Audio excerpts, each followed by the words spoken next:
Most welcome to all, সকলকে স্বাগত জানাচ্ছি সুপার ইম্পর্টেন্ট ভিডিওতে। ইয়েস, ভিডিওটা এতটাই সুপার ইম্পর্টেন্ট, আমরা যারা ত্রিপুরার উপজাতি অংশের মানুষরা রয়েছি, আমাদের জন্য ত্রিপুরার আসা অ্যাকর্ড হলো আমাদের জন্য একটি হিস্টোরিক্যাল অ্যাকর্ড।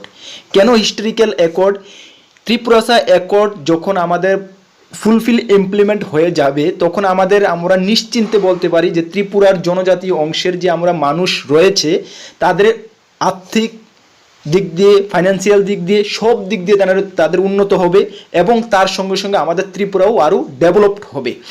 বর্তমানে 2 মার্চ 2024 আমাদের ত্রিপুরা আসা অ্যাকর্ড সাইন হয়েছিল। 6 মাস অতিক্রান্ত, তারপরে তিনটি মিটিং হয়ে গেছে।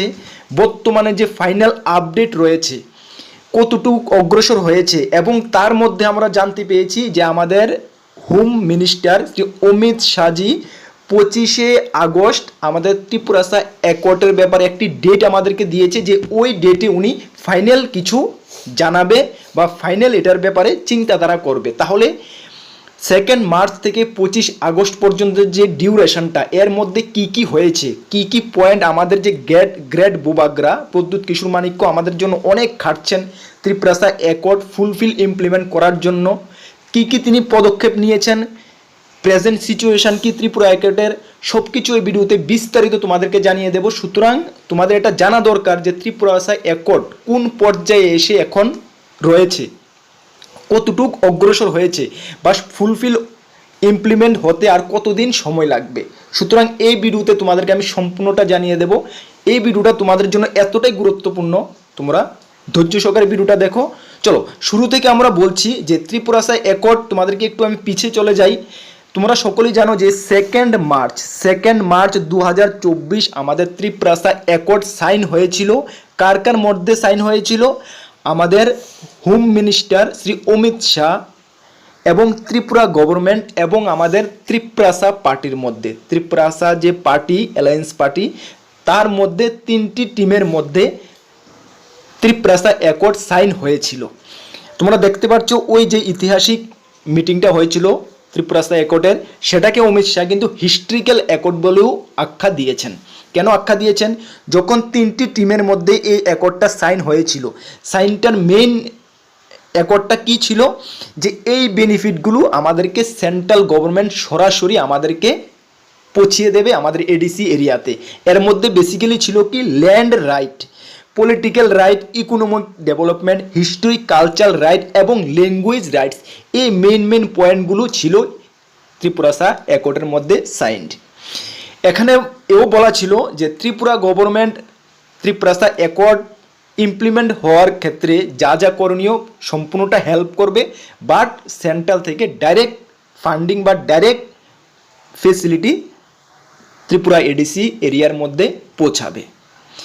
ল্যান্ড রাইটের মধ্যে আমরা জানতে পারি কি, যে আমাদের যে ল্যান্ডগুলো রয়েছে, এডিসি এরিয়ার যে ল্যান্ডগুলো রয়েছে, যেগুলো আমরা দেখতে পাচ্ছি যে পাট্টা হিসাবে গভর্নমেন্ট আমাদেরকে ত্রিপুরা আসা উপজাতির মানুষের মধ্যে দেওয়া হচ্ছে, যেখানে চাষবাস করে খাওয়ার জন্য, বাট ওইগুলোকে পার্মানেন্টলি ত্রিপুরা আসাদের মধ্যে রেজিস্ট্রি করা হবে বা ত্রিপুরা আসাদের মধ্যে দেওয়া হবে।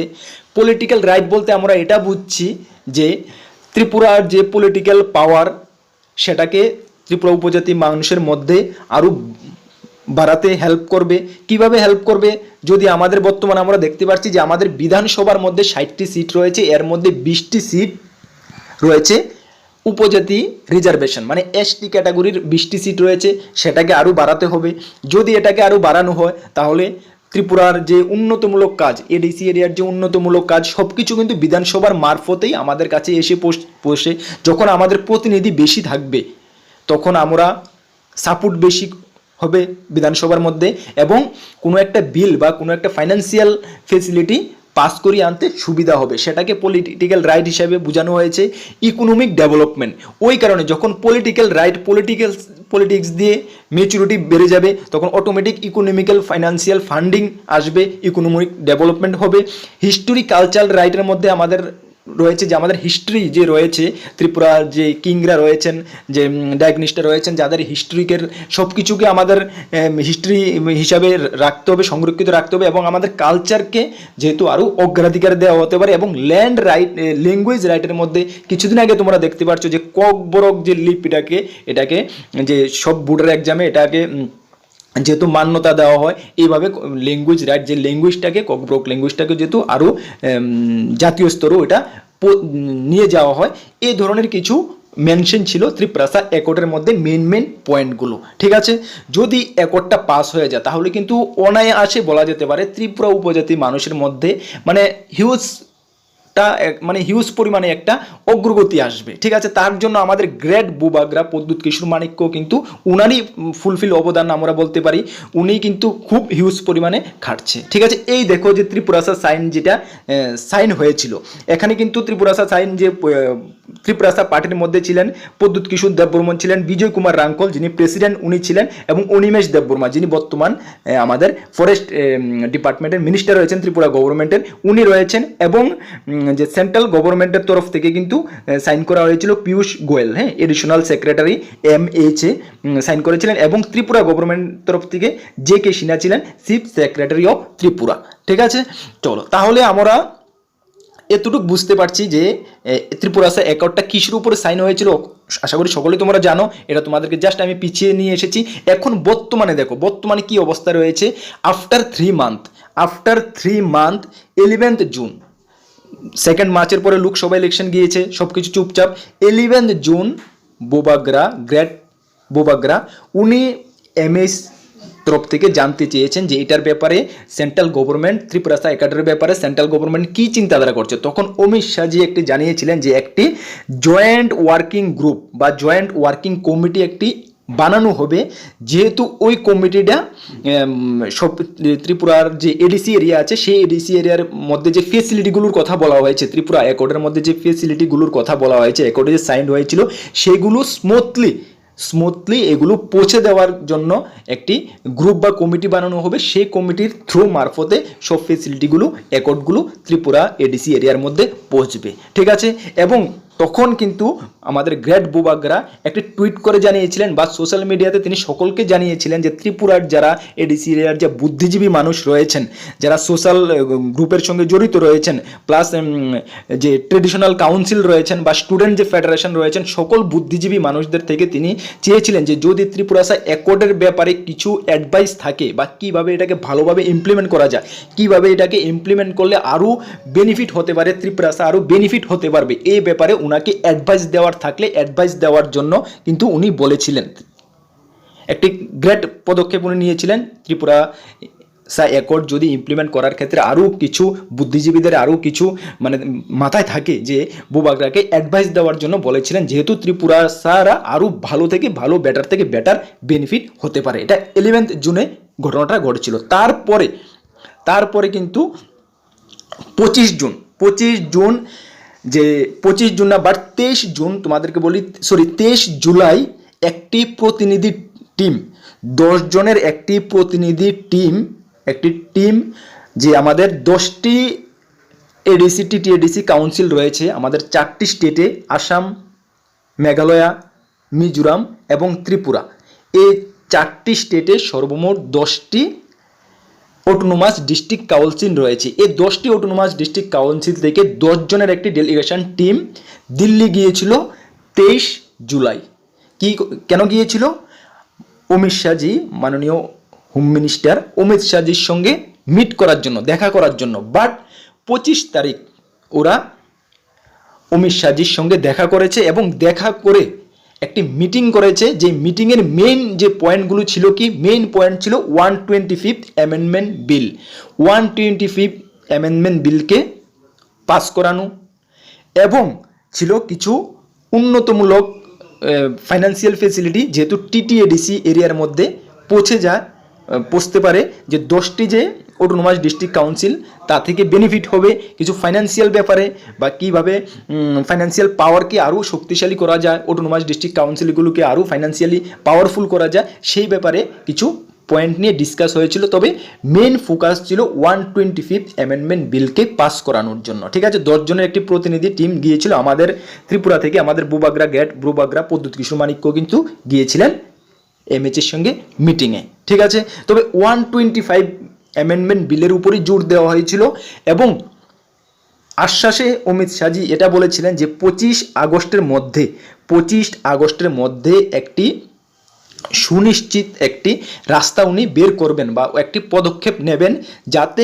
ত্রিপ্রাসা একড বা ত্রিপুরার এডিসি এরিয়া যে অটোনোমাস ডিস্ট্রিক্ট কাউন্সিলগুলো রয়েছে সেটাকে আরও পাওয়ারফুল করা যায় ফাইন্যান্সিয়ালি, বা যে একর্ডে যা যা বলা রয়েছে সব দিক দিয়ে আরও পাওয়ারফুল করা যায়। ওই পয়েন্টগুলো, ওই যে পদক্ষেপগুলো কীভাবে উনি পৌঁছাবেন তার জন্য উনি একটা চিন্তাধারা করবেন। 25 তারিখের মধ্যে একটি মানে রোডম্যাপ উনি বের করবেন, উনি এটা আশ্বাস দিয়েছেন। এবং তোমরা দেখতে পাচ্ছ জনজাতিদের দাবি খতিয়ে দেখতে কমিটির আশ্বাস স্বরাষ্ট্রমন্ত্রীর। ঠিক আছে, চলো এখন 125 যে অ্যামেন্ডমেন্ট বিলটা রয়েছে সেটার উপরেই জোর দেওয়া হয়েছে। তাহলে এমন কি রয়েছে যে 125 অ্যামেন্ডমেন্ট বিলের উপরে এতটা জোর দেওয়া হয়েছে, সেটা যদি ইমপ্লিমেন্ট হয়, সেটা যদি কার্যকর হয়, পাস হয়, তাহলে আমাদের এডিসি এরিয়াগুলোতে কি কি বেনিফিট হবে, বা আমাদের যে 10টা অটোনোমাস ডিস্ট্রিক্ট কাউন্সিল রয়েছে নর্থ ইস্টের মধ্যে সেগুলো কি, কেন এতটা বেনিফিট হবে, এটার মধ্যে কি রয়েছে, চলো সেটা আমরা একটু তোমাদের সঙ্গে শর্টকাটে আমরা দেখছি। চলো, হোয়াট ইজ দ্য 125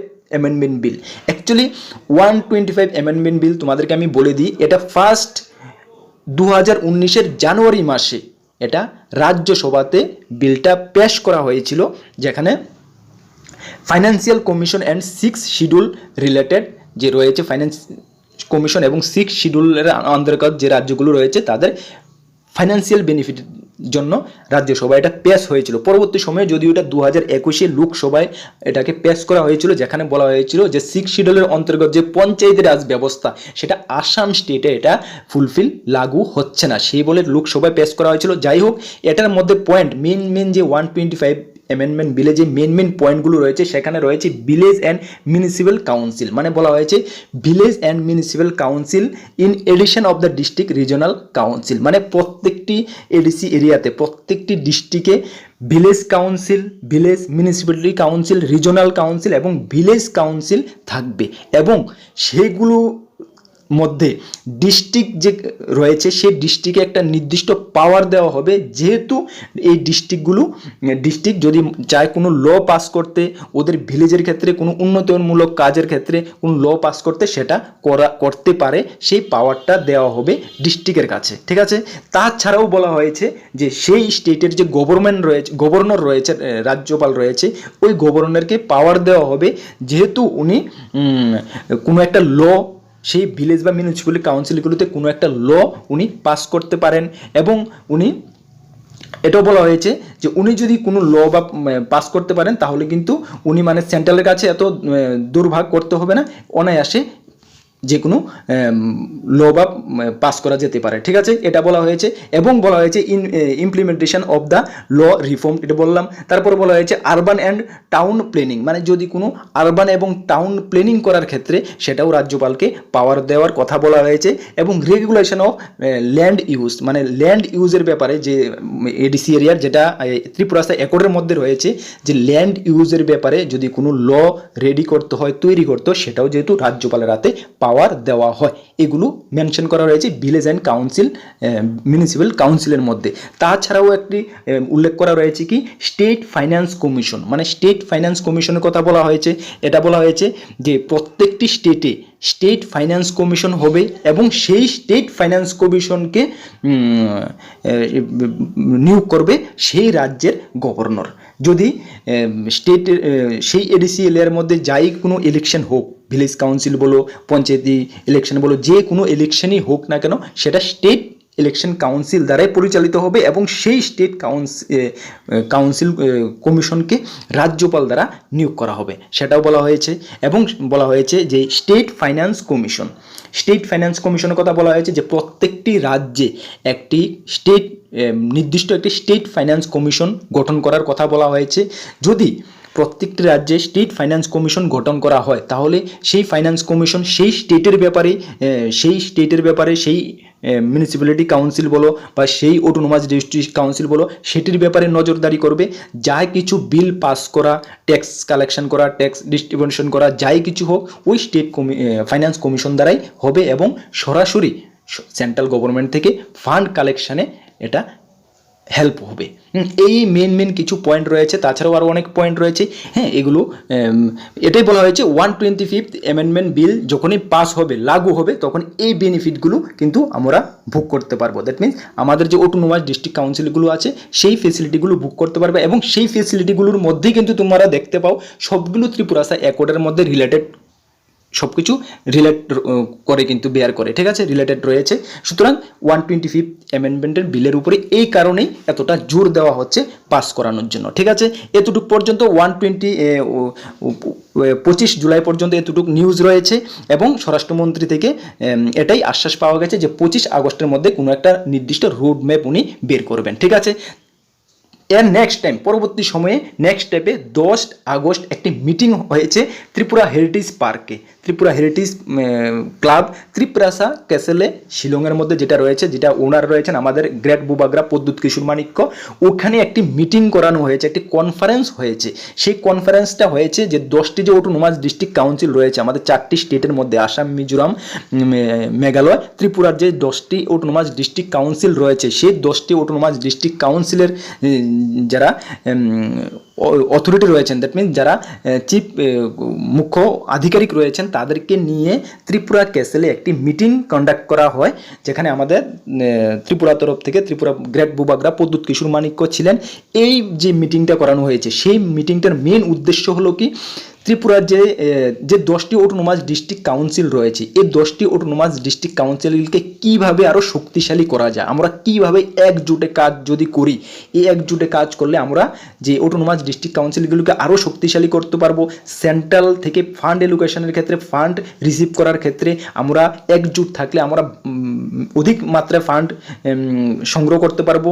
সুতরাং আমাদের যে অটোনোমাস ডিস্ট্রিক্ট কাউন্সিল বা আমাদের যে এডিসিগুলোকে আরও উন্নত করতে পারবো। মেন এজেন্ডা হলো ওই কনফারেন্সের ওইটাই মেন এজেন্ডা ছিল, ঠিক আছে।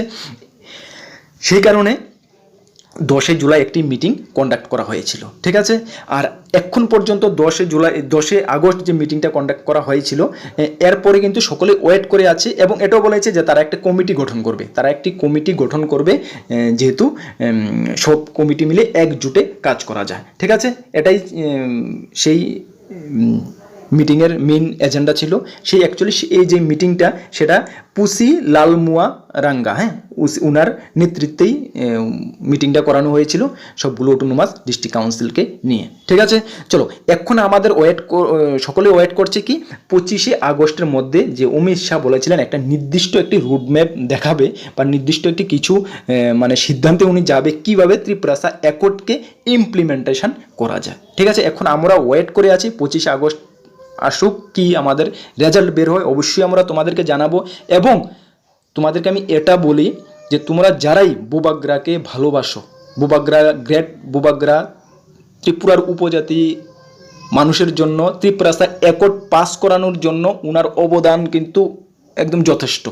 উনি যেটুকু পারছেন চেষ্টা করছেন কীভাবে ত্রিপুরাসা অ্যাকর্ডকে মানে জলদি থেকে জলদি যত তাড়াতাড়ি ইমপ্লিমেন্টেশন করা যায়।